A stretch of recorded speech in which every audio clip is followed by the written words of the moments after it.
सूत्र क्रमांक 35. विषयवती वा प्रवृत्तीरुत्पन्ना मनस स्थिती निबंधन. एखाद्या विशिष्ट विषयात रस घेण्याच्या चित्ताच्या वृत्तीचा चित्त स्थिर करायला उपयोग होतो. योगाधिराज पातंजली इथे मनस्वास्थ्यासाठी उपाय सांगतात. आपण सूत्र क्रमांक 2 मध्ये पाहिलं की चित्त विषयासक्त असतं, कारण चित्ताची निर्मितीच मुळे विषयातून झालेली आहे आणि त्यामुळे चित्ताला सतत काही ना काहीतरी विषय लागतात. विषय हे त्याचं खाद्य आहे. विषय नसेल तर चित्त क्षीण होऊन जातं. अनेक विषय चित्ताला मिळतात आणि असे विविध वैचित्र्यपूर्ण विषय चित्ताला मिळाले तरी सुद्धा आपण हे पाहिलं असेल की आपली स्वाभाविक प्रवृत्ती अशी आहे की जरी अनेक विविध विषय आपल्याला मिळालेले असले तरी सुद्धा त्यातील काही विषय हे आपल्याला विशेष करून प्रिय आहेत. प्रत्येक विषयामध्ये चित्त रस घेईलच असं नाही. त्याला विषय आवडतात, ते विषयामध्ये रममाण होतं, त्याला उत्सुकता आणि कुतूहल असतं, सगळ्या विषयात असतं. काही संबंध नसला तरी सुद्धा कुठे खूप झालं की लगेच तिकडे काय झालं काय नाही चौकशी केली जाते. हा स्वभाव आहे माणसाचा. परंतु याचा अर्थ असा नाही की जे जे विषय या अनुषंगाने चित्ताच्या सान्निध्यात येतील, जे जे विषय त्याला ज्ञात होतील, माहीत होतील, त्या प्रत्येक विषयात तो समानतेने रस घेत नाही. काही विषय असे आवडीचे असतात, असे जिव्हाळ्याचे असतात काही विषय की त्याबद्दल आपल्याला काही माहिती मिळत असेल तर आपण जास्त स्वारस्य त्यामध्ये दाखवतो आणि चौकशी करत बसतो. आणि योगाधिराज पातंजली सांगतायत की चित्ताच्या नेमक्या याच वृत्तीचा हा जो चित्ताचा स्वभाव आहे की काही विशिष्ट विषयामध्ये जास्त रस दाखवणं, त्याचा फायदा ध्यान लावण्यासाठी घ्यायचा आहे. विषयवती वा प्रवृत्तीरुत्पन्ना. आपलं चित्त हे अतिशय चंचल आहे, अस्थिर आहे. एका विषयामध्ये रममाण असताना दुसरा की विषय आजूबाजूला निर्माण झाला तर त्याचं लक्ष तिकडे वेधलं जातं आणि त्याच वेळेला ते एखाद वेळी तिसऱ्याच विषयाचा आतल्या आत विचार करत असेल. आतल्या आत ही चित्ताची प्रवृत्ती आहे आणि त्यालाच इथे विषयवती वा प्रवृत्ती उत्पन्न असं म्हटलंय. जेवढे जेवढे विषय उत्पन्न होत जातील, जितके जितके त्या विषयामध्ये रस घेत राहणं ही त्या चित्ताची प्रवृत्तीच आहे. ही त्या चित्ताची प्रवृत्तीच आहे. विषय किती उत्पन्न होऊ दे, लगेच ते कान टोकारायला सांगतो, डोळे तिकडे फिरवायला सांगतो आणि काय झालं, मेंदू लगेच आकलन करून घ्यायचा प्रयत्न करायला सुरुवात करतो. काय झालं काय झालं. आणि तितकंच चित्त चंचलही आहे. जरी इतके विषय निर्माण होत असले तरी ते पटापट एका विषयातून दुसऱ्यातनं तिसऱ्यात सटासट प्रवास करत असतं. आणि एवढ्यामध्ये सुद्धा चित्ताचा विशेष असा आहे की एवढ्या असंख्य विषयामध्ये ते एखाद्या विशिष्ट विषयामध्ये रममाण होतं. आणि अशा प्रकारे एखादा विशिष्ट विषय जर चित्ताला आवडू लागला तर योगाधिराज पातंजली सांगतात की त्याला प्रोत्साहन द्या. तो विषय काय आहे हे गौण आहे योगाभ्यासाच्या दृष्टीने. आणि ज्या अर्थी चित्त त्यामध्ये रस घेत आहे त्या अर्थी तो विषय चित्ताला आवडलाय, निश्चित आवडलाय. आता अगदीच काही नैतिकेच्या दृष्टीने बुद्धीने सांगितलं की हा विषय जरी चित्ताला प्रिय असला तर तो अर्थातच आपण तो उपेक्षित करायचा आहे, दुसरा विषय निवडायचा आहे. तिथे सक्तीने आपल्याला चित्ताला दूर न्यावं लागतं.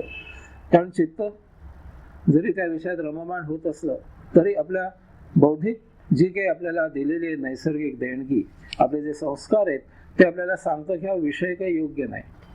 तिथे अर्थातच आपल्याला त्या विषयाची उपेक्षा करावी लागेल. पण इतर जे विषय आहेत की जे ठीक आहे, चित्ताने रस घेतला तरी हरकत नाही, आणि एखाद्या विशिष्ट विषयामध्ये चित्त जर रस घेत असेल तर योगाधिराज पातंजली सांगतायत की चित्ताच्या या वृत्तीचा ध्यान लावण्यासाठी आपण उपयोग करायचा. तुम्ही चित्ताला प्रोत्साहित करा. आता हे चित्ताचं एखाद्या विशिष्ट विषयामध्ये रस घेणं 2 प्रकारांनी घडतं. एक आहे बाह्य प्रवृत्ती, लहानपणापासून मोठेपणापर्यंत, कुठे वयाचा इथे प्रश्न नाहीये. आपण एखाद्या व्यक्तीच्या सान्निध्यात येतो, एखादं पुस्तक वाचतो, एखादं काही ऐकतो पुढे बातमी वाचतो, कशाही प्रकारे आपल्या पंच ज्ञानेंद्रियांना एखादा विषय आपल्याला ज्ञात होतो, माहित होतो. आणि या बाह्य विषयांमध्ये चित्त विशेष प्रकारे रस दाखवायला लागतं. एखादा अभिनयपटू आपण पाहिला की सुंदर अभिनय करतोय आणि अभिनय या विषयामध्ये आपण आकृष्ट होतो, चित्त आकृष्ट होतं आणि त्याला वाटतं की आपणही असा अभिनय करावा. उदाहरण म्हणून घेतोय, किंवा लहान मुलांना, सगळ्यांना, शाळा कॉलेजमधल्या मुलांना ते क्रिकेटचं वेळ इतकं आहे की ती मॅच बघून प्रत्येकाला क्रिकेटर व्हावंसं वाटतं. सगळे त्या सगळ्या खेळाडूंनी स्वतःच्या क्रिकेट अकॅडमीज काढल्या आहेत, भरभरून असतात नुसत्या. रविवारी तुम्ही हलवलं तरी 9-10 वाजेपर्यंत न उठणारी मुलं 7 वाजता त्या क्रिकेटच्या मैदानावर हजर असतात सगळं आवरून. बाह्य विषयात चित्त विशेष प्रकारे रस घेतं. असं जर आपल्यापैकी ज्यांना योगाभ्यास करायचा आहे, योगामध्ये प्रगती करायची, योग साध्य करायचे, यांना जर असं आढळून आलं की आपलं चित्त एखाद्या विशिष्ट विषयामध्ये रस घेत आहे, तर त्या चित्ताला तुम्ही प्रवृत्त करा, त्यामध्ये त्याला प्रोत्साहन द्या. हे बाह्य प्रवृत्ती आहे चित्ताची, की एखाद्याचं आपल्यावर पगडा बसणं, एखाद्या विषयाचा आपण त्याच्याकडे आकृष्ट होणं, एखाद्या विषयाचा आपल्यावर परिणाम होणं इतका सखोल की आपल्याला वाटतं की आपणही हे करावं, आपणही असं व्हावं. तर असा जर विषय एखाद्या चित्ताने निवडला, त्यात ते रममाण झालं, तर त्याच एका विषयावर आपण ध्यान लावू शकतो, त्याच्यावर आपल्याला मदत होते लवकर ध्यान लागायला. दुसरा प्रकार चित्ताचा आहे तो अंतःप्रवृत्ती.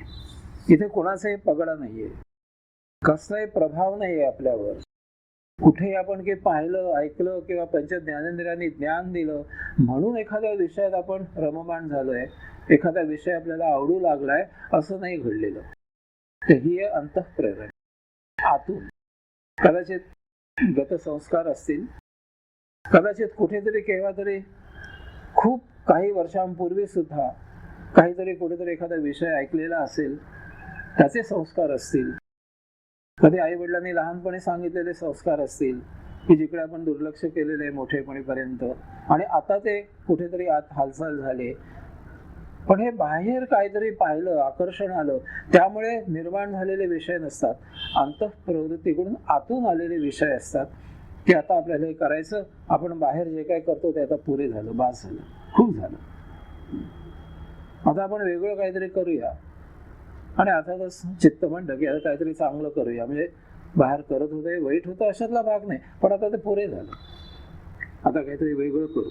आत्मप्रवृत्ती येते. आणि ह्या प्रवृत्ती आलेल्यांची उदाहरणं अनेक आहेत. मोठमोठे लोक होऊन गेले. ज्ञानेश्वर माऊली जन्मताच त्यांना आत्मप्रवृत्ती मिळाली. त्याने काही बाहेर कुठे काही पाहिलेलं नव्हतं. त्यावेळेला त्यांच्या तोडीचा कोणी संत तिथे नव्हता की त्याने आकर्षित होऊन त्याने संत व्हावं. आत्म आलं. वडिलांकडून वेदाभ्यासाचं शिक्षण घेता घेता वडील ते लवकर निघून गेले, पण आत्मप्रवृत्ती आली की हे करावं आपण. सहज झालं. रामदास स्वामी लग्नाच्या बोहल्यावर जाता जाता अंतःप्रवृत्ती आली की नको, सावधान झाले, शुभमंगल सावधान, सावधान झाले, पळत सुटले. मुंडावळ्या बांधलेल्या सगळं नवरा मुलगा पळाला बोहल्यावरून.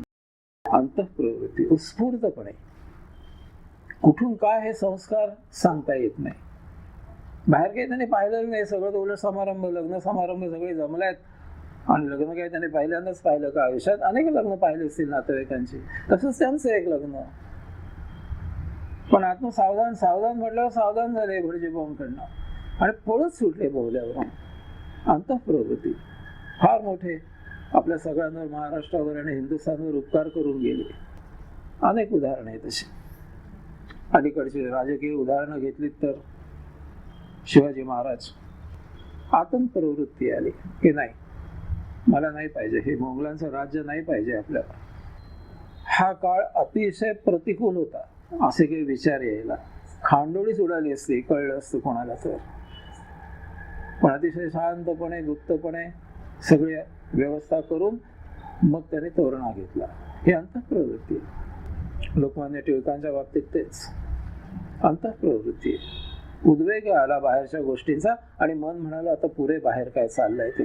आपण त्याच्या विरुद्ध आता उभं राहायला पाहिजे, पुढाकार घ्यायला पाहिजे. आणि दिली हाक देशाला. स्वराज्य हा माझा जन्मसिद्ध हक्क आहे आणि तो मी मिळवीनच. असे अनेक उदाहरणे आहेत अंतःप्रवृत्तीशी, हे उत्स्फूर्तपणे येतात. आणि असं जर तुम्हाला तुमच्या चित्तामध्ये एखादा विषय उत्स्फूर्तपणे आला तर त्याची जोपासना करा, पतंजली सांगतायत. कारण तुम्हाला ध्यान लावायला त्याचा उपयोग होणार आहे. आणि म्हणून त्याला स्थिती निबंधनी असं त्यांनी म्हटलंय. स्थिती निबंधनी ह्या विषय प्रवृत्तीचा एक चांगला उपयोग पतंजली सांगतायत करायला, की त्यामध्ये स्थिती निबंधनी व्हा. त्या स्थितीत तुम्ही बद्ध होऊन जा, स्वतः बंधन करून घ्यायला. त्या विषयामध्ये तुम्ही बद्ध होऊन जा, बंदिस्त होऊन जा, बंदिवान होऊन जा त्या विषयात. कारण तो विषय तुम्हाला आवडतोय आणि तुम्हाला चित्त आत्म त्यासाठी नेहमीच सहकार्य मिळेल आपोआपच. साधारणपणे ध्यान का लागत नाही तर आपण ध्यानस्थ बसतो आणि चित्त अनेक विषयांमध्ये ते निर्माण करतं आणि ते ध्यान त्याला नको असतं. ते विषय त्याला नको असतात. परमात्म्याचा विषय नको असतो, जप नको असतो, प्राणायाम नको असतो, ओंकार नको असतो, काही नको असतं त्याला. त्याला इतर भौतिक विषय हवे असतात. म्हणून ते विरोध करतो आणि आपलं ध्यान काही लागत नाही. आणि म्हणून इथे पतंजली सांगतायत की अनायसे एखादा विषय बाहेर आकृष्ट होऊन का होईना किंवा आत्म प्रेरणेने का होईना, जर चित्ताला तो विषय खूप आवडलेला असेल, त्यात ते रममाण आपोआपच आपलं आपण होत असेल तर त्याला प्रोत्साहित करा आणि त्याच विषयावर त्याला ध्यान लावायला सांगा चित्ताला. म्हणजे का होईल, बाकीचे विषय तरी बंद होतील. तुमच्या मनामध्ये जर 1000 विषय येत असतील तर बाकीचे 999 विषय बंद झाले. एक विषय राहिला फक्त. आणि आता हा एक शत्रू मारणं सोपं आहे. त्याला तिकडनं अध्यात्मात नेणं, योगाकडे वळवणं, परमात्म्याकडे वळवणं हे आता सोपं झालं. बाकीचे शत्रू दूर झाले, विषय बंद झाले. या एकाच विषयावर तुम्ही रममाण व्हा, चित्ताला रममाण करा आणि ध्यान लावायला सुरुवात करा. आणि अशा प्रकारे तुम्ही जर ध्यान लावायला लागलात तर तिसऱ्या सूत्रामध्ये आपण पाहिलंय, वृत्ती सारूप्यम इतरत्र. ही चित्ताची वृत्तीच आहे. ते त्या विषयामध्ये एकरूप होऊन जातं, सारूप्य होऊन जातं, इतरत्र त्याचं ध्यान धरणं बंद होऊन जातं. आणि मग आता अशा प्रकारे त्या विषयात रममाण होणारं चित्त एक वेळ अशी निश्चित येईल की तो विषय करून करून करून चित्त थकेल आणि त्या विषयाचं त्याला काही वाटेन असं होईल. तिथे तुम्ही बरोबर परमात्म्याचा विषय त्याला हळूच पुढे सरकवायचा. हे कौशल्य आहे. रोज करून करून करून मनुष्य कंटाळतो एखाद्या विषयाला. तुमच्या स्वयंपाकघरातलं उदाहरण द्यायचं म्हणजे साहेब सांगतात ते अमुक भाजी मला फार आवडते, किती दिवस खाऊन खाऊन खाणार. रोज करायला लागलात तर ते सांगते मला कंटाळा आला, पुरे करा. त्याशी बरोबर दुसरी तुम्ही शेपूची भाजी करून वाढा, ते खातील. एक सुप्रसिद्ध वर्तमानपत्री विनोद आहे ना, ह्यांची म्हणजे अगदी मला कमाल वाटते. असं बाईसाहेब सांगतायत मैत्रिणीला, सोमवारी पिठलं केलं, इतकी स्तुती केली माझ्या पिठल्याची, मंगळवारी पुन्हा केलं मी. मला म्हणाले आजही छान झालंय, बुधवारी केलं म्हणून पिठलं. आवडलं त्यांना. गुरुवारी बोलले नाहीत पण आनंदाने खाल्लं. शुक्रवारी निमूटपणे खाल्लं आणि शनिवारी आजच का भांडण काढलं मला कळत नाही की पिठलं का केलंस. तसं आहे ते. जरी विषय आवडत असला त्या पिठल्यासारखा तरी रोज तो जर ध्यानाला विषय घेतला तर एक दिवस तुम्हाला आत्म कुठनं तरी चाहूल लागेल की चित्त आता या विषयाला सुद्धा कंटाळलंय. ही चाहूल लागते आणि बरोबर त्यावेळेला तुम्ही जप नाही तर ओंकार परमात्म्याचा विषय त्याच्या समोर ठेवा. ते त्या विषयाला उबलेलं असतं, ते बरोबर इकडे आकर्षित होतं आणि मग तुम्ही जिंकलात. मग चित्त तुमच्या ताब्यात आलं. बरोबर त्यावेळेला धारणा द्या तिथे परमात्म्याची, जपाची किंवा कसलीही अध्यात्माची. आणि चित्ताच्या या रममाण होणाऱ्या एखाद्या विशिष्ट विषयामध्ये आकर्षित होणाऱ्या त्याच्या गुणाचा उपयोग करून आपल्याला जे पाहिजे तो योग साध्य करायला चित्ताच्या या वृत्तीचा उपयोग करून घ्या, असं पतंजली या सूत्रामध्ये सांगतात. सूत्र क्रमांक 36, विशोकावा ज्योतिष्मती. दुःखातीत मनाने शांत अशा प्रकाशावर, चित्तातील आंतरिक प्रकाशावर ध्यान केल्याने चित्त स्थिर होतं. पतंजलीने चित्त स्थिर होण्यासाठी विशोकावा ज्योतिष्मती अशी साधना सांगितली. विशोका म्हणजे काय, अनेक वेळा आपण पाहिलाय. आपल्या मनाविरुद्ध झालं की आपल्याला शोक होतो, दुःख होतं. किंवा मनाविरुद्ध व्हायलाच पाहिजे असं नाही, तर अनेक वर्षांचा सहवास असतो, त्या व्यक्तीचा सहवास तुटतो. एखाद्या ठिकाणी आपल्याला सगळं अनुकूल परिस्थिती असते, त्याच्यामधनं आपण जातही असतो, आणि अचानक आपला काही संबंध नसताना, आपलं अपयश नसताना ती गोष्ट होणं बंद होऊन जातं. कारण अज्ञात असतं. प्रत्येक वेळेला आपल्याला अपयशच यायला पाहिजे अशातला भाग नाही. आपले प्रयत्न खूप छान असतात, आपलं काहीच चूक झाली नसते, पण ती विशिष्ट गोष्ट आपल्याला नाही मिळत. शेवटी काय, आपल्याला जे पाहिजे ते आपल्याला मिळत नाही, कारण अनेक असतात. आणि असं मिळालं नाही की मन खट्टू होतं, आपल्याला शोक होतो. परंतु पातंजलीनं तुम्ही विचारलं तर ते सांगतात की तुम्हाला कुठल्याही प्रकारचं कुठल्याही कारणाने दुःख होत असू दे, शोक होत असू दे, त्याचं कारण नेहमी नैसर्गिक असतं, आध्यात्मिक असतं. त्याच्या खोलाशी तुम्हाला जाता आलं पाहिजे, आणि म्हणून गुरु इथे उपयोगी पडतो. म्हणून गुरुला विचारण्यात येतो की गेले अनेक दिवस माझी मनस्थिती अशी आहे. मग तो तुम्हाला सखोल घेऊन जातो आणि त्यातलं अध्यात्म तुम्हाला समजावून सांगतो, आणि मग तुम्हाला पटतं की अरे हो, आपण वरवर विचार करत होतो, ह्याच्यामागे हे कारण आहे. मग शोक व्हायचं काहीच कारण नाही, यात शोक नाहीच आहे, यात दुःख नाहीच आहे. किंवा दुःख हे वरदान आहे मला, याचा मला उपयोग करून घेतला पाहिजे, मी तर ह्याच्या पलीकडे जाऊ शकतो. सुख काय, मी आनंद निर्माण करू शकतो. मला माहित नाही गीतेच्या वेळेला मी सांगितलं होतं किंवा नाही, किंवा गीता ऐकायला न येणाऱ्यांसाठी एक प्रत्यक्ष घडलेली इथे पुण्यातली मी एक घटना नेहमीच सांगतो, पण ती फार खूप छान आहे. आणि आपल्याला अध्यात्म म्हणजे नेमकं काय, दुःखातून सुख शोधणं म्हणजे काय, दुःखातून आनंद निर्माण म्हणजे काय, त्याचं हे प्रत्यक्ष घडलेलं उदाहरण आहे, म्हणून त्याला फार महत्व आहे. एक महाशय होते, वास्तव्य मुंबई, आणि व्यवसाय आर्किटेक्ट होते. ते नरिमन पॉइंट सारख्या ठिकाणी ऑफिस होतं त्यांचं. खूप छान धंदा चालला होता, खूप छान म्हणजे खूप छान, लाखाने उलाढाल होत होती त्यावेळेला. खूप वर्षांपूर्वीची गोष्ट आहे ही. लग्न झालं त्यांचं, बायको ही सुविद्य मिळाली, आणि ती त्यांना त्यांच्या धंद्यामध्ये, व्यवसायामध्ये मदत करायला लागली. वर्षभरामध्ये प्रश्न निर्माण व्हायला लागला की साहेब बाहेर कुठे कामाला गेले की व्यवहार अडायला लागले, म्हणून बँकेचे व्यवहार आयदर ऑर सर्व्हायवल करून टाकले त्याने. दोघांपैकी कोणाची एकाची सही चालेल, पतीची चालेल, पत्नीची चालेल, कोणाचीही चालेल, असं करून टाकले व्यवहार. पुढे काही दिवसाने ॲग्रीमेंट्स करताना पंचायत यायला लागली की साहेब नसले की ॲग्रीमेंट साडायची. त्यावेळी मग बाईसाहेबांनी काही कोऱ्या कागदावर त्यांच्या सह्या घेऊन ठेवल्या खाली, आणि ॲग्रीमेंट करायची. चालू होतं, छान चाललं होतं. 1.5-2 वर्ष साधारण गेली असतील. एक दिवस साहेब घरने निघाले नेहमीप्रमाणे. पत्नीने ब्रेकफास्ट दिला, पण तिची पद्धत होती की त्यांनी पुढे जायचं, 2-1 तासांनी तिने जायचं, त्यांना जॉईन व्हायचं कामाला, सगळं घरातलं आवरून. त्याप्रमाणे ब्रेकफास्ट केला, गाडी घेतली, नरिमन पॉइंटच्या ऑफिसमध्ये गेले.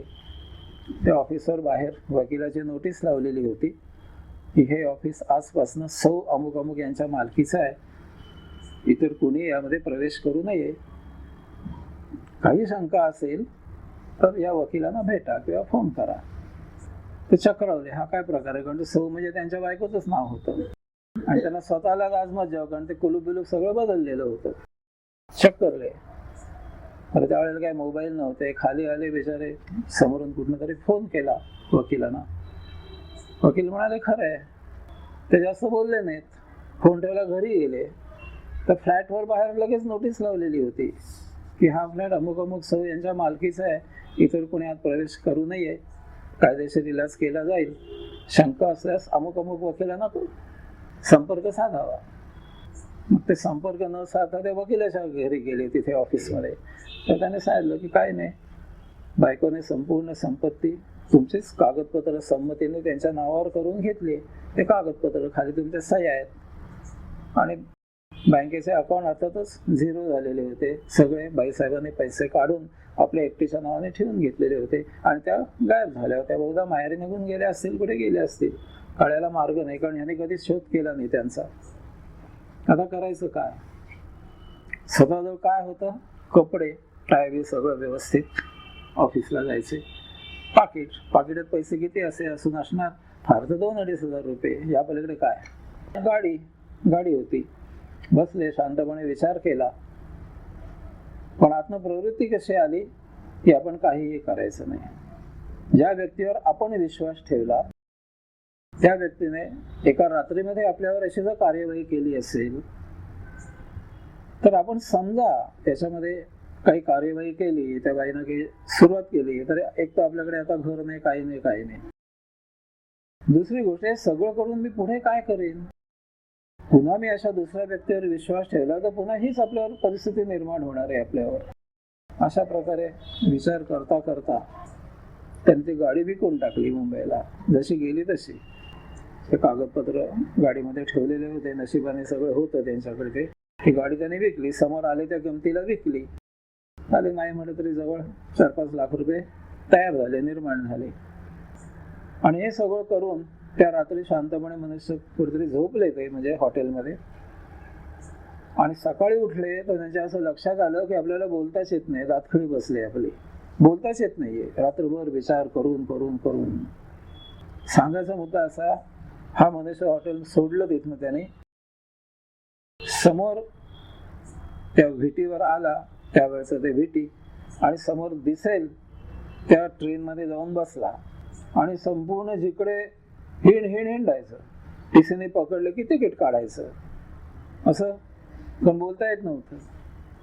असं करता बहुतेक बराचसा त्याने दक्षिण भारत पालथा घातला. उत्तरेकडे जायच्या ऐवजी अगोदर दक्षिणेकडे गेला, आता उत्तरेकडे त्याने कूच केलं. असं किती दिवस करणार होता? 5-6 लाख रुपये, 4-5 लाख रुपये जे काही होते ते संपायला असा वेळ किती लागणार? आणि बोलता येत नव्हतं, दातखिळी बसली होती. तर एक मनुष्य त्यांना ट्रेनमध्ये भेटला आणि त्यांना वाटलं की हा सुसंस्कृत आहे, काहीतरी वेगळं आहे. पण त्यांनी त्यांना खाणाखुणा करून विचारलं, तुम्ही कोण, काय? त्यानं सांगितलं, मी महाराष्ट्रीयन आहे, पुण्याचा आहे, पुण्यालाच चाललंय, तुम्ही माझ्याबरोबर पुण्याला उतरा. मग त्याने एका सत्पुरुषाकडे त्यांना घेऊन गेले आणि त्या सत्पुरुषाने त्यांना सांगितलं की वत्सा, देवाचे उपकार मान, तुला ह्या विषयापासून त्याने वेळीच दूर केलाय.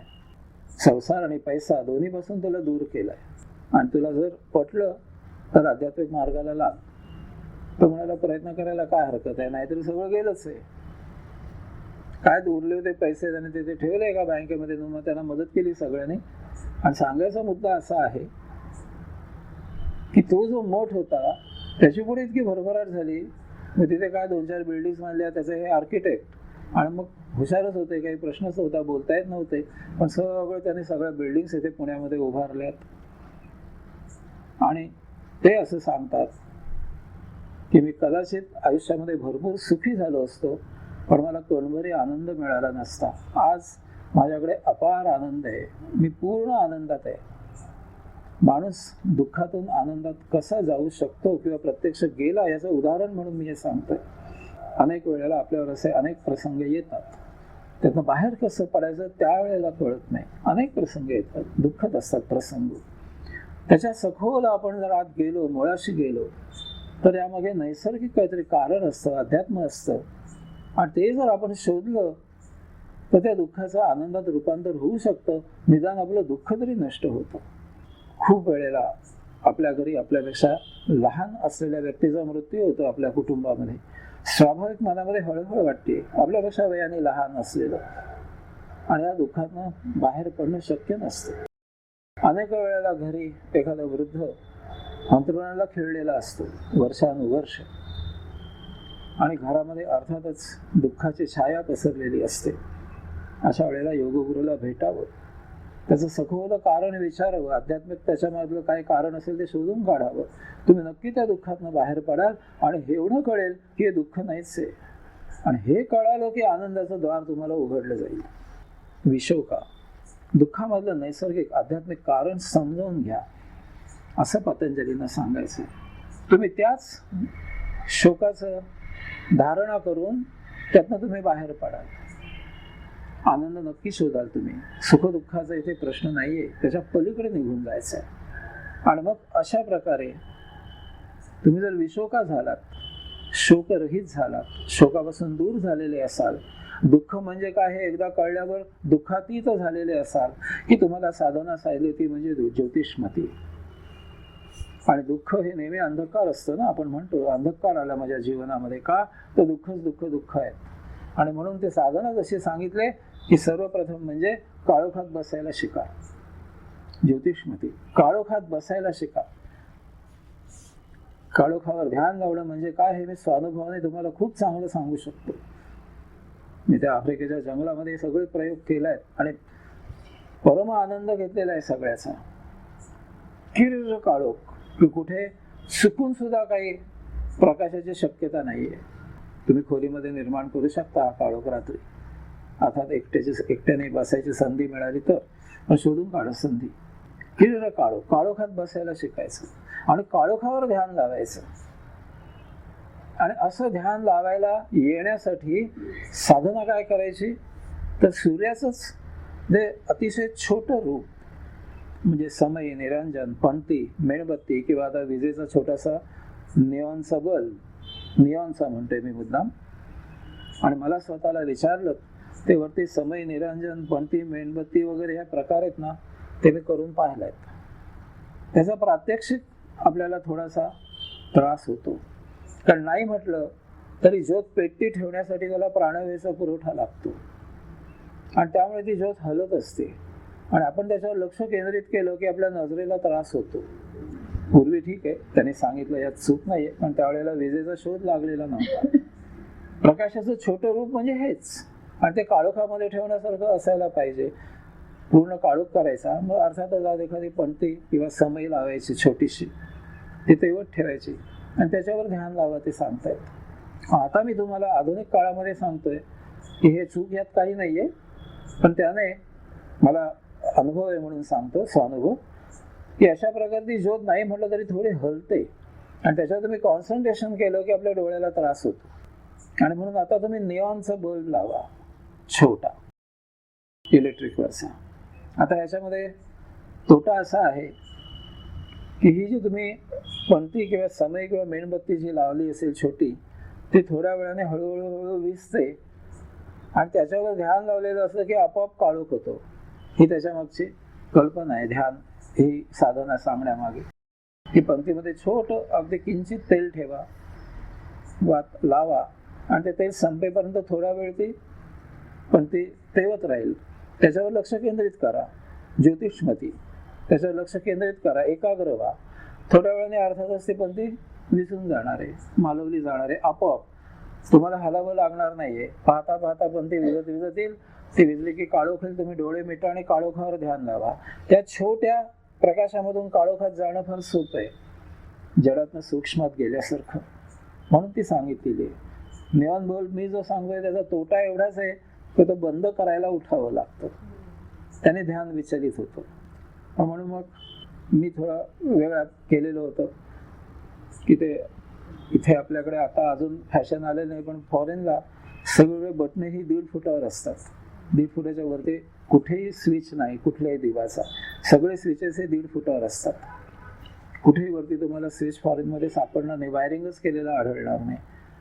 त्यामुळे इकडनं तिकडे भिंतीवर वर जो दिवा असायचा तिथे मी तो लावून ठेवायचो, निऑन बल्ब छोटं, आणि इथे बसून आलं की इकडनं बटन ऑफ करायचं थोड्या वेळाने, ध्यान लागायला लागलं की. हे सगळं प्रॅक्टिकल गोष्टी अशासाठी सांगतोय सविस्तर.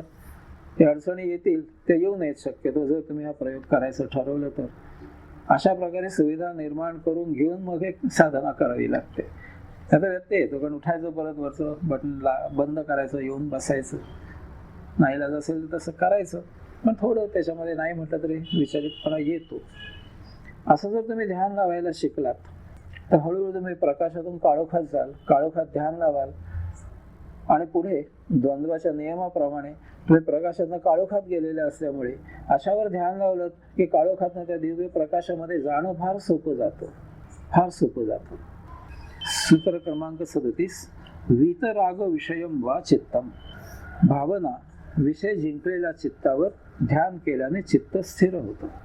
वीतराग, ज्याने भावभावना जिंकलेल्या आहेत, वीतरागी जो झालेला आहे, बैरागी जो आहे, संत आहे, गुरु आहे, योगी आहे, महात्मा आहे, असे जे आपल्या सान्निध्यामध्ये सत्पुरुष येतात, त्यांच्यावर ध्यान केलं तर चित्त स्थिर होतं, चित्त स्थिर व्हायला मदत होते. द्रष्टा आणि द्रष्टू यांचं मिलन होऊ शकतं, कारण आपल्यावर प्रभाव पडतो. आता ही जी सगळी मी यादी वाचली वरती, ते सत्पुरुष आहेत सगळे, आपल्याला त्यांच्याबद्दल आदर आहे.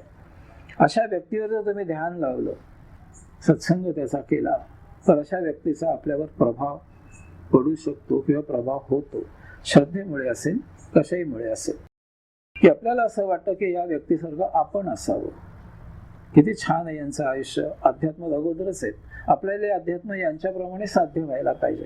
अशाबरोबर तुम्ही ध्यान लावलं तर त्यांचा जो प्रभाव असतो गुरुचा किंवा योग्याचा किंवा अशा सत्पुरुषाचा, संत सज्जनांचा, त्या प्रभावामुळे आपण हळूहळू त्यांच्यासारखे व्हायला लागतो. मन त्याप्रमाणे यात्रा करायला लागतो. एक मला मुद्दाम सांगायचं आहे, याचा अर्थ त्याच्या भजने तुम्ही लागता असं नव्हे, निश्चितच भजनी लागायचं नाहीये. भलता गैरसमज होईल. एखाद्या मठामध्ये मठाधिपती बसलायत आणि तिकडे निघून जायचं आहे संसार सोडून, असं नव्हे. तर जेवढा वेळ जमेल, जितकं जमेल तितकं त्याच्या सत्संगामध्ये राहायचं आहे, जेवढं जमेल तेवढं. संसार सांभाळून तुम्ही ज्या ज्या वेळेला तिथे जाल, त्याच्या सान्निध्यात राहाल, त्याच्यावर ध्यान लावून बसाल, तेवढं तुम्हाला पुरेसं आहे ध्यान लागण्यासाठी.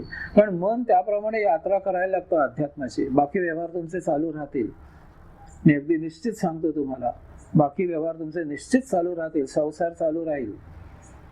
परंतु अनेक विषयांपैकी अनेक एक आपल्या आयुष्यामध्ये असं आपण एवढं मिळवावं अमुक गोष्टी, त्यात ही एक गोष्ट अध्यात्म येऊन बसते आपोआप, की आपल्याला हे मिळवायचं आहे, आपल्याला ध्यान साध्य करायचं आहे, आपल्याला योग मिळवायचा आहे, आपल्याला साक्षात्कारित व्हायचं आहे. याचा अर्थ बाकीचं बंद व्हायचं आहे अशातला भाग नाही.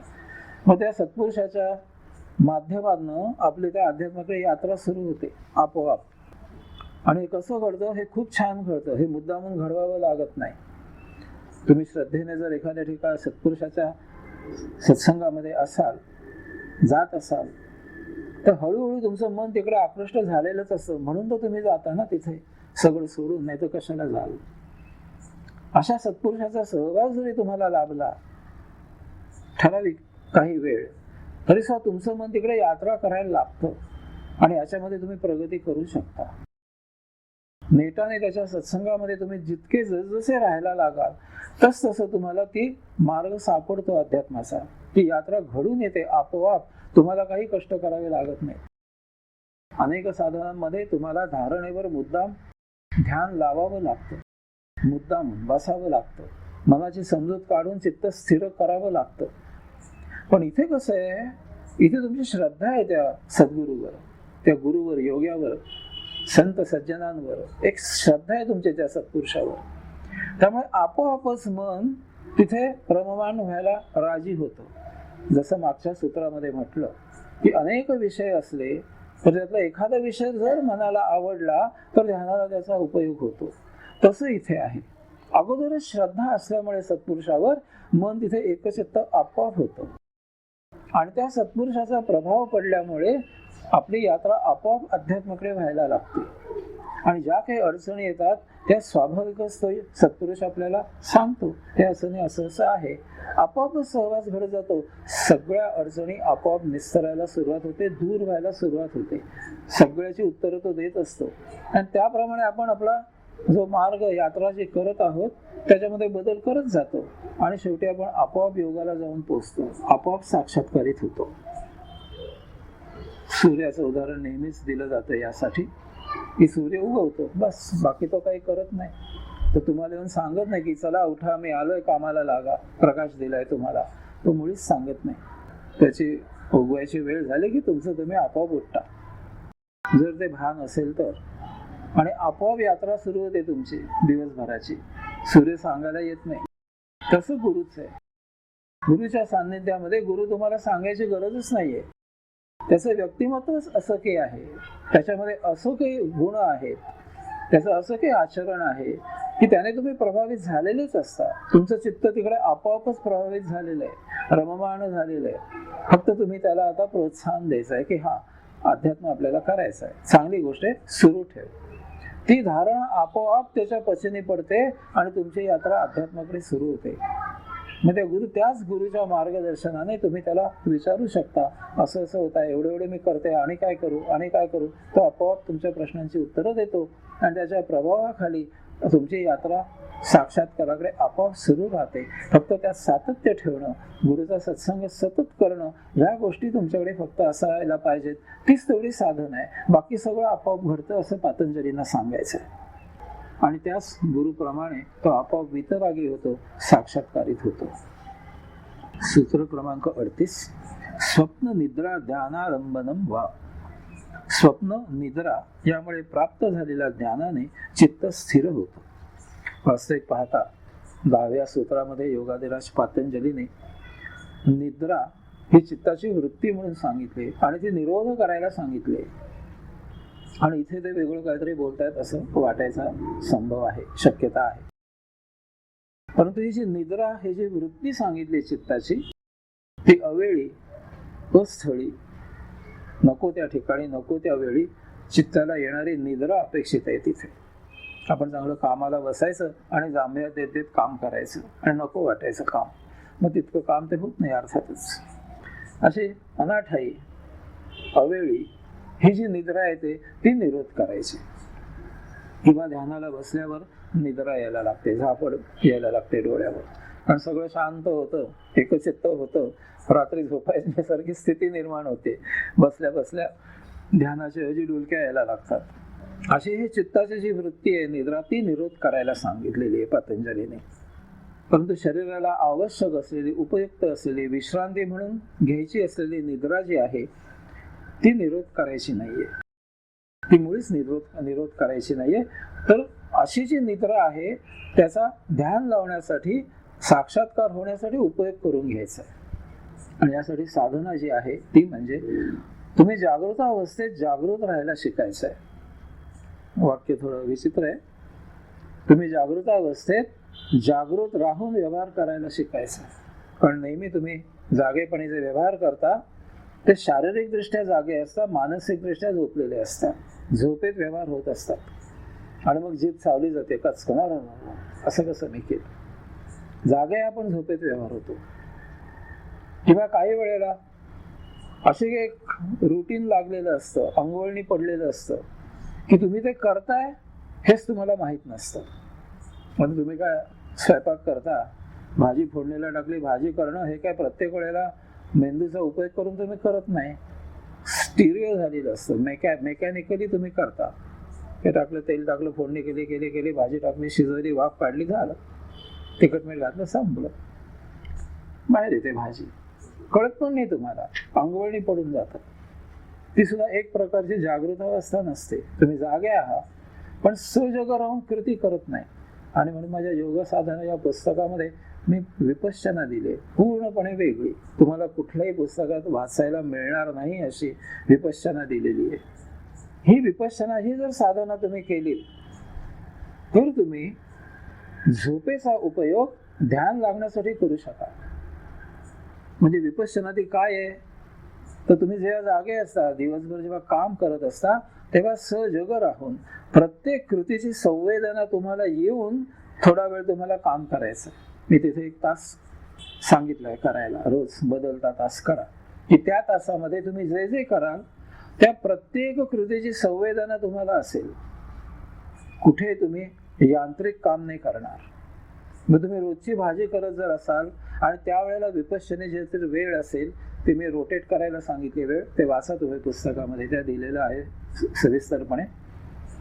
तर जरी तुम्ही रोजचं काम करत असाल की जे अंगवळणी पडलेलं आहे, तरी सुद्धा जाणून बुजून, आता मी तेल तापत ठेवलेलं आहे, आता मी त्यात मोहरी टाकते आहे, आता मी हळद टाकते आहे, तर आवाज आला, इतकं कॉशियस राहायचं आहे. मग काय त्यात हिंग जिरं टाकायचं का नाही, भाजी कुठलीही तुम्ही ठरवाल त्याप्रमाणे. टोमॅटो केव्हा टाकायचा, कांदा केव्हा परतायचा, मी परत ते कांद्याला हळूहळू तांबूस रंग येतोय, इतकं सजग राहायचं आहे त्या विशिष्ट वेळेमध्ये. अशी जर तुम्ही सवय करून घेतली, एक थोडा वेळ, फार नाही, मी जास्तीत जास्त 1 तास सांगितलंय, 15 मिनिटापासून सुरुवात करा, 1 तासापर्यंत पोहोचा आणि रोज वेगवेगळी वेळ घेत जायचं आहे. म्हणजे तेच काम नाही येता कामा विपश्यनेच्या वेळेला. तर तुम्ही जागृत अवस्थेमध्ये सजग राहून, खरोखरच जागृत राहून जीवन जगायला लागाल. अशी जर तुम्हाला सवय झाली आपोआप नित्य नियमित, तर तुम्हाला झोपेमध्ये अशी सवय होईल की मी झोपले आहे ही भावना तुम्हाला येईल. झोप सगळ्यांनाच येते. रात्री आपल्याला झोप यायला लागते, आपल्याला कळतं, आपण अंथरुणावर अंग झोपून देतो आणि नंतर एकदम सकाळी किंवा फार तर एखाद्या वेळी कुठे एखाद्या वेळी मध्ये जाग आली तर देहधर्मापुरती, बाकी आपण झोपून जातो. आपण झोपलोय हे नाही आपल्याला कळत, ते इतरांना कळतं, आपल्याला नाही कळत. अशी जर विपश्यना तुम्ही केली तर जे गीतेमध्ये सांगितलेले आहे, संयमी जागृत राहतो, इतर झोपलेले असताना जागृत राहतो आणि इतर जागृत असताना हा निद्रेमध्ये राहतो, हे सुरू होईल आपोआप. आणि तुम्ही झोपेमध्ये जागृत राहाल. मी झोपले आहे हा भाव तुम्हाला येईल. आणि हा केव्हा येईल? जेव्हा तुम्हाला स्वप्न पडेल. आता या स्वप्नाची सुद्धा मोठी मौज आहे. हे स्वप्न केव्हा पडेल आणि कसं पडेल तेही समजून घ्यायचं आहे. तरच या झोपेचा उपयोग तुम्हाला योग साधनेसाठी, ध्यान लागण्यासाठी, साक्षात्कार होण्यासाठी होऊ शकेल.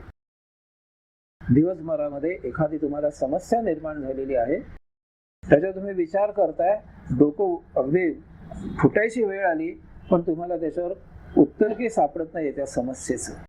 आणि मग तुम्ही शेवटी वैतागून विचार करणं सोडून देता, दुसऱ्या कामाला लागता. पण इतरही कामं असतात, तेवढंच नाही हे काम. मग तुम्ही म्हणता की ठीक आहे, बघू आता नंतर, मला काही आता सुचत नाहीये. आणि तुम्ही जर अशा प्रकारे विपश्यना करत असाल, जागृतपणे तुम्ही असे जर विपश्यनेत राहत असाल दररोज थोडा वेळ, तर तुमच्या मेंदूची इतकी ताकद आहे की तो विषय सोडून दिल्यानंतर अंतस्बुद्धी तुमची, अंतश्चेतना त्या तुमच्या समस्येवर विचार करायला सुरुवात करते. तुम्ही बाकी आता कामं करताय, तुम्ही तो विसरून गेलाय विषय. आणि जर त्याच्यावर त्या अंतश्चेतनेला जर काही उत्तर सापडलं, तर रात्री तुम्ही झोपलेले असलात तरी सुद्धा तुमच्या लक्षात येतं की तुम्हाला उत्तर सापडत आहे, अमुक अमुक उत्तर आहे, हा बरोबर आहे, हे उत्तर आहे त्याच्यावर. अनेक वेळेला असं घडतं. माझ्या बाबतीच्या घडलेल्या 2 गोष्टी त्या सांगतो. की अर्थात शाळेत असताना माझं गणित काही चांगलं नव्हतं. पुढे ते वेगळ्या मार्गाने ते चांगलं झालं आणि खूप मार्क मिळायला लागले. पण पहिल्यांदा मी आपला 60च्या आसपास असायचो गणितात.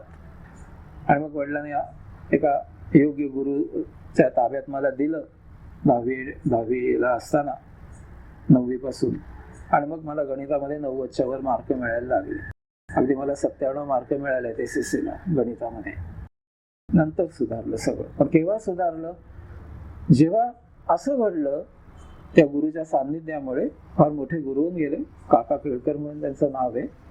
काही माझ्या आयुष्यामध्ये जे परीस म्हणून मला मिळाले माझ्या भाग्याने, त्यातले ते एक आहेत. पण मला त्यावेळेला असं व्हायला लागलं त्यांच्या सान्निध्यामुळे की एखादं ते गणित मला सुटायचं नाही.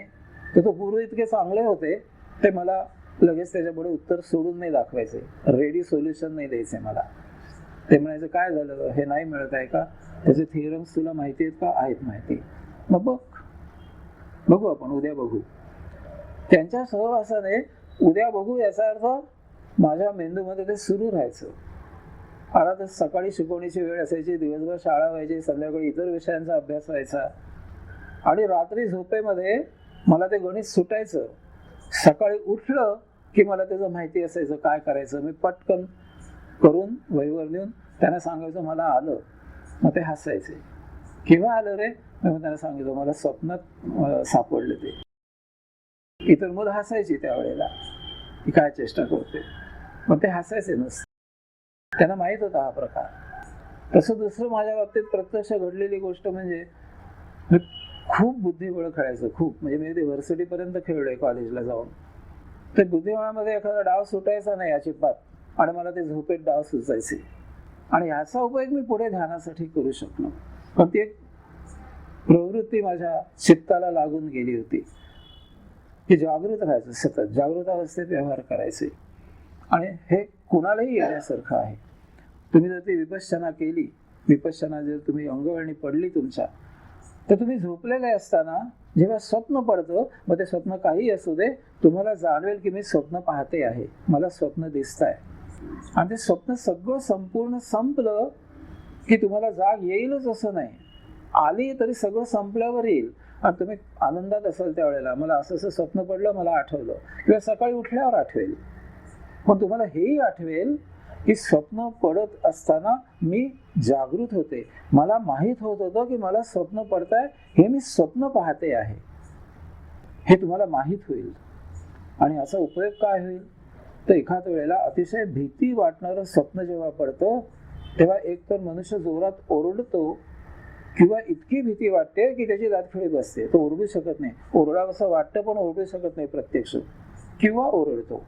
हे जे भीती वाटणे स्वप्नातलं, ते भीतीदायक स्वप्न पडत आहे याची जाणीव येत असल्यामुळे तुम्हाला भीती वाटणार नाही, कारण हे स्वप्न आहे असं तुम्ही म्हणाल आणि त्यांना पटकन तुम्ही जागे व्हाल. ओरडणार नाही, दातखिळी बसणार नाही, काही नाही. अनेक वेळेला ऐन ह्या थंडीच्या दिवसामध्ये एखादा अवयव आपला पांघरुणाच्या बाहेर आलेला असतो, हात पाय काहीतरी, आणि मग स्वप्न पडतं की आपण बर्फामध्ये प्रवास करतोय. ही वस्तुस्थिती आहे, म्हणजे हे अनुभव आहेत स्वप्नाचा अभ्यास करणाऱ्या लोकांचे. त्या माणसाला त्या रात्री स्वप्न पडतं की तो बर्फाळ प्रदेशातनं फिरतोय, हिंडतोय, कुठेतरी गेला हिमालयात किंवा आल्स पर्वतामध्ये, गार गार गार झालाय, आणि मग त्यातनं त्याला जाग येते. आणि मग तो बघतो आजूबाजूला बर्फ नाही, काही नाही. आणि जर तो झोपेतनं नीट जागा झाला तर लक्षात येतं की त्या पांघरुणाच्या बाहेर एखादा हात किंवा पाय गेलाय, तो गारठलाय. काय तो पांघरुणात घेतला की पुन्हा तो उबदार होतो. असं होतं, स्वप्न अशी पडतात. स्वप्नाचा उपयोग हे पतंजली हजारो वर्षांपूर्वी तुम्हाला सांगतायत की स्वप्नाचा असा उपयोग करून घ्या. स्वप्न ढोबळ मनाने 5 प्रकारची असतात. पहिल्या प्रकारची जी स्वप्न आहेत ती पूर्ण निरर्थक आहेत, पूर्ण निरर्थक. आणि 90% स्वप्न ही आपली अशीच असतात, त्याला काहीही अर्थ नसतो. दुसऱ्याची सकाळी जाग आल्यावर आपल्याला आठवतं आणि त्या स्वप्नात काही अर्थ नाहीये, आपणच स्वतः खुदकन हसतो स्वतःशी, काय वेळेसारखं काहीतरी स्वप्न पडलं. छे, फार तर अगदी जवळची कोणी व्यक्ती असेल तर आपण सांगतो मला एक वेड्यासारखं स्वप्न पडलं बरं का रात्री, ते असं असं, आणि आपणच आपल्या स्वप्नाची चेष्टा करतो आपण. इतकी ती निरर्थक असतात. आणि बहुतेक आपल्याला पडणारी 90% स्वप्न ही अशीच आहेत. दुसऱ्या प्रकारची स्वप्न जी आहेत ती आपल्या न शमलेल्या गरजेमुळे, न शमलेली आपली एक इच्छा असते, राहिलेली असते, ती इच्छा पूर्तता करण्यासाठी स्वप्न पडलेलं असतं. खूप इच्छा असते आपल्याला, असं असं आपल्याला मिळावं, असं असं आपल्या बाबतीत व्हावं, पण ते घडत नाही. इच्छा अपूर्ण राहते आणि ती ताजी ताजी असते, अगदी ती मृत होत झालेली नसते इच्छा. अशा वेळेला आपल्याला स्वप्न पडतं. आणि हे जे स्वप्न आहे हे फार उपयुक्त आहे, अनेक वेळा उपयुक्त होतं. उदाहरणार्थ ज्यांना डायबिटीस झालेला आहे त्यांना गोड खायचं नाहीये अजिबात. आजूबाजूची प्रजा भरपूर गोड खात असते, ताव मारत असते, आणि त्याला तर त्यावेळेला तीव्र इच्छा होते की आपल्याला गोड खायला मिळावं. आता घरामध्ये सणवार येतो, गोडधोड केलं जातं, सगळेजण खातात, आणि सगळेजण याच्यावर वॉच ठेवून असतात, तुम्हाला खायचं नाही, खाल चुकून, हे त्याला देऊ नको, तो अगदी बिचारा, अरे थोडी तरी द्या रे, नाही, तुम्हाला प्रचंड डायबिटीस आहे. बरोबर आहे, पथ्य आहे. इच्छा राहून जाते. आणि त्या रात्री त्या माणसाला हमखास स्वप्न पडतं की होळी आहे, छान पुरणपोळ्या खरपूस केलेल्या आहेत, असा वास येतोय, आणि मी भरपूर तूप बी घालून 5 पुरणाच्या पोळ्या खाल्ल्या, 5. आणि त्याच स्वप्नामध्ये कोणतरी, विशेष करून पत्नी, म्हणजे ओरडते त्याच्या अंगावर की तुम्हाला कळत नाही का, ब्ला ब्ला ब्ला ब्ला, मी सगळं सांगत बसत नाही वाक्य, आणि तो जागा होतो एकदम. पण ह्याचा उपयोग असा होतो की त्याची जी अतृप्त इच्छा आहे ती पूर्ण होते, आणि दुसऱ्या दिवशी त्याला ती इच्छा नाही राहत पुरणपोळी खायची. स्वप्नात खाल्लेलं त्याला पुरतं, त्याचं मन तृप्त होतं आपोआप की मी खाल्लं. हीच भावना मनाला होते की मी स्वप्नात का होईना पण खाल्ल्या, पण मनाला वाटतं खरंच खाल्ल्या. याचं कारण असं आहे, फार महत्वाचं कारण सांगतो तुम्हाला. स्वप्नामध्ये देहादी इंद्रिय काम करतात, अंतस देहादी इंद्रिय, अंतस बुद्धी काम करते, आणि स्मृती पूर्णपणे जागी असते, म्हणून ते स्वप्न आठवतं ना दुसऱ्या दिवशी. पण एक महत्वाचा अतिशय मुद्दा की स्वप्नावर अभ्यास केल्याने लिहून ठेवलेला, तो म्हणजे स्वप्न पडत असताना आपलं मन जे आहे ते पूर्णपणे निष्प्रभ असतं. मन पूर्णपणे निष्प्रभ असतं झालेलं, आणि त्यामुळे आपल्याला नेहमी स्वप्न सुरू झाल्यापासून शेवटपर्यंत सरळ पडतं, मध्ये अडथळा येत नाही, कारण मन क्षीण झालेलं असतं. मनाचा अडथळ्यामध्ये नसतो. आपण बघा रोज जीवन जगतो, अनेक गोष्टी करतो, प्रत्येक वेळेला काहीतरी अडथळे अडथळे अडथळे येत असतात. कारण मन असतं मध्ये तडमडत असतं सारखं, हे करू नको, अरे असं काय करू, नाही मला ते पाहिजे, हे नको, हे काय नको, मन सांगत असतं. त्यामुळे आपण उड्या मारत असतो इकडनं तिकडे इकडनं तिकडनं. पण स्वप्नामध्ये मन जागृत नसतं, मन निष्प्रभ झालेलं असतं, स्वप्नामध्ये क्षीण झालेलं असतं. त्यामुळे स्वप्न असं आपल्याला ओळीने पडत पडत पडत पडत जातं, कुठेही अडथळा नसतो मध्ये. आणि त्यामुळे त्यावेळेला मनाच्या अडथळ्याशिवाय, मनाच्या सहभागाशिवाय, मनाच्या विरोधाशिवाय जे काही घडतं त्याने आपली तृप्ती होते. आणि मनाला सकाळी उगाच वाटतं की काल भरपूर खाल्लं की आपण. ही अशी उदाहरणं लिहून ठेवले स्वप्नांचा अभ्यास करणाऱ्याने. अशा स्वप्नांचा उपयोग होतो, उपयुक्त असतात. अशी स्वप्न बेचैनी दूर होते माणसाची. दुसरं म्हणजे मगाशी सांगितलं तसं स्वप्नामध्ये ज्ञानप्राप्ती होते. मगाशी मी म्हटलं तुम्हाला की गणित सुटतात, एखाद्या प्रश्नाचं उत्तर मिळतं, बुद्धिबळाची मी कोडी सोडायची, मला ती सुटायची. हीच आपल्याला व्यावसायिक समस्या असतात. त्या जर आपण अशा प्रकारे जर आपण अभ्यास केलेला असेल तर स्वप्नामध्ये ही कोडी उलगडतात, सुटतात, हे उपयुक्त असतात. तिसरी स्वप्न असतात ती भूतकाळातील स्मृती. हे आपल्याला न कळत घडतं. कुठेतरी मागे केव्हा तरी काहीतरी घडलेलं असतं, त्यावर आधारित एखादं स्वप्न पडतं. ही स्वप्न अतिशय काही चांगली नसतात. कारण गतस्मृतींना उगाच उजाळा दिलेला असतो. कुठेतरी 25-30 वर्षापूर्वी घडलेली एखादी घटना, त्या माणसाचं कोणीतरी नाव घेतं, किंवा त्या माणसाचं नाव प्रशांत आहे आणि आज वेगळ्या प्रशांताबद्दल कोणतरी बोलतं, आपल्याला तो प्रशांत आठवतो खूप वर्षापूर्वींचा. त्याने काहीतरी आपली खोडी काढलेली असते, त्याच्यावर स्वप्न पडतं. आता ही स्वप्न काही फारशी चांगली नाहीत. काही स्वप्न अशी आहेत की आपल्या मनाचे मांडे असतात. आता मन त्यावेळेला निष्प्रभ झालेलं असतं आणि त्यामुळे आपल्याकडनं त्याची कृती केली जाते. मनाचा अडथळा अजिबात नाहीये, पण मन निष्प्रभ असतं. कचेरीमध्ये बाळूने काहीतरी नेहमीप्रमाणे चुकीचं काम केलेलं असतं. साहेब त्याला खडसावतो, हवं ते बोलतो यथेच्छ. सगळे ऐकत असतात. हा बाहेर येतो आणि उगाच खुशारकी मारतो, काय अधिकारावर बसलाय म्हणून, नाही तर दाखवलं असतं त्याला, वगैरे वगैरे. पण मनातनं अगदी पूर्ण नर्वस झालेला असतो. घरी येतो, उसना अवसान आणून प्रफुल्लित राहायचा प्रयत्न करतो. घरी सांगणार काय, हे कसं सांगायचं घरी, अशक्य आहे. मन मारून टाकतो. आणि मनाला दुसरा काही इलाजच नसतो मन मारण्यापलीकडे. पण मन काय करू शकतं या बाबतीत? काही करू शकत नाही. रात्री मन क्षीण होऊन जातं, प्रसंग बुद्धीमध्ये असतो डोक्यामध्ये. आणि मग बाळूच्या स्वप्नामध्ये बाळू दुसऱ्या दिवशी उठतो, ऑफिसमध्ये जातो, टेबलशी नेहमीप्रमाणे बसतो काम करायला. अर्ध्या तासाने साहेब उशिरा येतो नेहमीप्रमाणे. आल्या आल्या पहिलं काम म्हणजे बाळूच्या पायापाशी असतो आणि बाळू मला माफ कर, काल मी असं तुझ्याशी वाईट वागायला नको होतं. साहेब गयावया करायला लागतो, माझं चुकलं, अमुक तमुक माफी मागतो 1000 वेळेला. आणि बाळू म्हणतो ठीक आहे, माफ कर दिया जाओ, पुन्हा असं करू नका. बाळू स्वप्नातनं जागा होतो. ह्या तुमच्या इच्छापूर्तीची स्वप्न आहेत. आता शेवटचा प्रकार जो आहे तो म्हणजे काही स्वप्न त्याचा आपल्याला काहीही बोध होत नाही. त्या गतस्मृती नसतात, ज्ञान नसतं, किंवा असं काही नसतं. ते पूर्ण निरर्थक, ऍब्सर्ड आपण ज्याला म्हणतो, की ज्याचा कशाशी आपल्याशी काही कुठेच काही संबंध नाहीये, अशी स्वप्न असतात. अर्थात आपण ती विसरून जातो. तेव्हा अशा प्रकारे ह्या स्वप्नाच्या माध्यमातून आपण ध्यान लावू शकतो.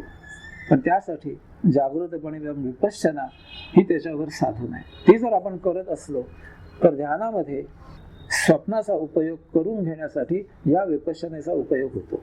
तुम्ही जेव्हा झोपलेले असता त्यावेळेला जेव्हा स्वप्न पडतं त्यावेळेला तुम्ही जागृत असता की हे स्वप्न मला पडत आहे. आणि मग तुम्हाला अशा वेळेला अशी जर तुम्ही विपश्यना करत असाल तर या स्वप्नाच्या माध्यमातून तुम्ही अध्यात्माकडे यात्रा करू शकता. स्वप्नात का होईना, मनाचा अडथळा नसल्यामुळे तुम्ही सरळ परमात्म्याकडे यात्रा करता. आणि तुम्हाला स्वप्नात का होईना पण दृष्टांत होतो. आणि ह्या यात्रेला निघालेले जे श्रद्धाळू लोक आहेत, आपल्यालाही असे भेटतात, मलाही अनेक भेटल्यात, तुम्हालाही भेटतात. कदाचित तुम्ही एक त्यापैकी असूही शकाल की तुम्ही सकाळी उठून सांगता, काल मला गणपतीने दर्शन दिलं, काल माझ्या स्वप्नात दत्त आला होता, काल माझ्या स्वप्नात आणि कुणी आला होता, कृष्ण आला होता, राम आला होता. ही तुमची यात्रा सुरू झाल्याची लक्षणं आहेत. पण अर्थात तुम्हाला तिथे थांबायचं नाही, त्याच्या पलीकडे जायचं आहे. हे तुम्ही जर यात्रा चालू ठेवली आणि जर तुम्ही पतंजल योगाचा अभ्यास केला तर तुम्ही त्या विशिष्ट देवदेवतेमधून बाहेर पडाल आणि ती तुम्हाला दिव्य प्रकाशाची झलक स्वप्नामध्ये एक दिवस मिळेल. तुम्ही साक्षात्कारित व्हाल आणि मन त्यावेळेला कृतिशील नसल्यामुळे तुम्हाला त्या साक्षात्काराचा तुम्हाला योग प्राप्त होण्यासाठी उपयोग होईल. सकाळी उठल्यावर तुम्ही एक बदललेले व्यक्तिमत्व असेल तुमचं. जसं जागृतपणे तुम्ही ध्यान लावता आणि समाधी लागते तितकाच उपयोग या स्वप्नामध्ये ध्यान आणि समाधी लागण्याचा होऊ शकतो. तुमच्यामध्ये खूप बदल होतो आणि याचा परिणाम म्हणजे तुम्हाला जागृतावस्थेत ध्यान आणि समाधी लागू लागते तुमची. तुम्ही एकाग्र होता, मन निष्प्रभ होऊन जातं. असा या स्वप्नाचा खूप उपयोग आहे. पतंजलीने हजारो वर्षांपूर्वी आपल्याला सांगितलंय. पण त्यासाठी विपश्यना ही साधना मी तुम्हाला रेकमेंड करतो किंवा सुचवतो. ज्याने शिबिर केलंय त्यांना थोडंफार माहिती आहे याबद्दल, पण माझ्या पुस्तकामध्ये मी ते खूप सविस्तर दिले. पहा आणि बघा, वाटलं तर करून पहा. सूत्र क्रमांक 39, यथा अभिमत ध्यानाद्वा. ज्याला जे आवडेल, इष्ट वाटेल त्यावर ध्यान केल्याने चित्त स्थिर होतं. पतंजलीने आता 33व्या सूत्रापासून 38व्या सूत्रापर्यंत वेगवेगळ्या आपल्याला साधना सांगितल्या. खूप विविध साधना सांगितल्या, वेगवेगळ्या प्रकारच्या, अगदी स्वप्नापर्यंत मगाशी पाहिली तशी. परंतु तरी सुद्धा एखाद वेळेला माणसाची परिस्थिती अशी असते की त्याला या कुठल्याही साधनांचा उपयोग होत नाही, कारण तो काहीतरी वेगळ्या स्थितीला पोहोचलेला असतो. आणि त्यांच्यासाठी हे सांगितलं आहे की यथा अभिमत ध्यानाद्वा. जसं तुम्हाला वाटेल त्याच्यावर ध्यान करा, जसं पाहिजे तसं ध्यान करा, पण ध्यान आणि समाधी साध्य करा, साक्षात्कारित व्हा. एक विशिष्ट साधना करा असं नाहीये. गुरु अनेक वेळा सांगतात अमुक साधना करा, तमुक साधना करा. चांगलं आहे, तुम्हाला जमलं तर चटकन तुम्ही साक्षात्कारित व्हाल. पण माणसाची एक विचित्र अवस्था अशी झालेली असते की यापैकी कुठलीही साधना त्याला लागू पडत नाही, तो नाही एकचित्त होऊ शकत. आणि म्हणून ज्याला जसं रुचेल पटेल, जसं तो ध्यानधारणा करू शकेल, ज्याच्यावर धारणा करू शकेल त्याच्यावर त्याने जरूर प्रयत्न करावा. अर्थात गुरु मार्गदर्शन घ्यावं हे तितकंच सत्य आहे. अनेक जणांची उपास्य देवदेवता वेगवेगळी असते. अनेक देव आहेत. आता साधू महाराज स्वामी यांची भर पडते त्या देवांना. त्याच्यावर जर तुमची श्रद्धा असेल तर योगाभ्यास करताना त्या श्रद्धेचा उपयोग करा. त्या विशिष्ट देवदेवतेवर, त्या साधू महाराजांवर, स्वामींवर ध्यान लावा. पण आत सतत ज्ञानावस्था जागृत असू दे की आपल्याला इथे रुतायचं नाहीये. त्या विशिष्ट उपास्य देवतेमध्ये आपल्याला थांबायचं नाहीये. त्याचा उपयोग करून आपल्याला पलीकडे साक्षात्कारित व्हायचं आहे. तेवढं फक्त लक्षात ठेवा. आणि या सूत्राचा विशेष जो उपयोग आहे तो काही वेगळाच आहे.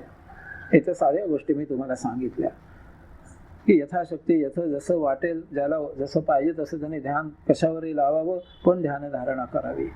जिथे जसं रुचेल आवडेल तसं करावं.